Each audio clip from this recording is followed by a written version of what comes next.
حضرت موسیٰ علیہ السلام نے ایک مرتبہ اللہ تعالیٰ سے پوچھا، یا اللہ میری امت کا سب سے بدترین شخص کون سا ہے؟ اللہ تعالیٰ نے فرمایا، کل صبح جو شخص تمہیں سب سے پہلے نظر آئے وہ آپ کی امت کا بدترین انسان ہے۔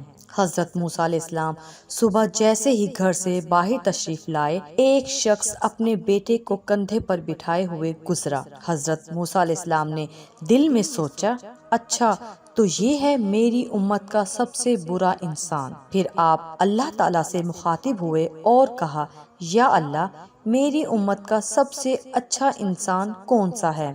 اسے دکھائیں۔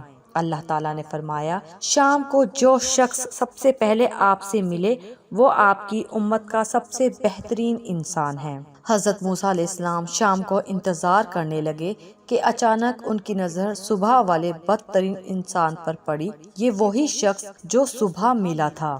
حضرت موسیٰ علیہ السلام نے اللہ سے کلام کیا، یا اللہ، یا رب کریم، یہ کیا ماجرا ہے؟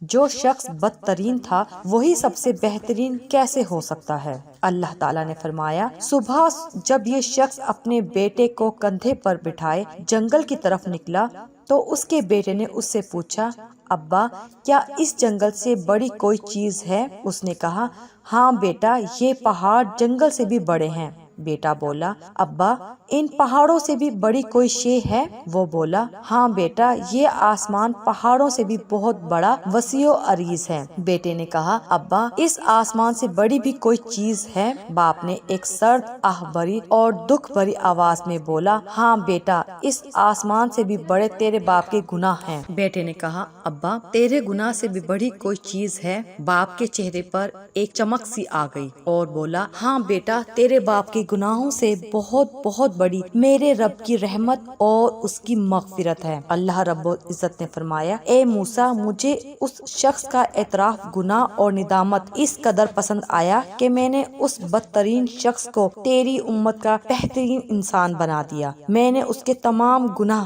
نہ صرف معاف کر دیے بلکہ گناہوں کو نیکیوں سے بدل دیا۔ اپنے رب کے سامنے رونا اور اعتراف گناہ کرنا، عاجزی سے اس کے سامنے خود کو جھکا دینا بہت بڑا عمل ہے۔ ہمارے اس ویڈیو کو لائک کیجیے، شیئر کیجیے اور ہمارے اس چینل کو ضرور سبسکرائب کیجیے۔ شکریہ۔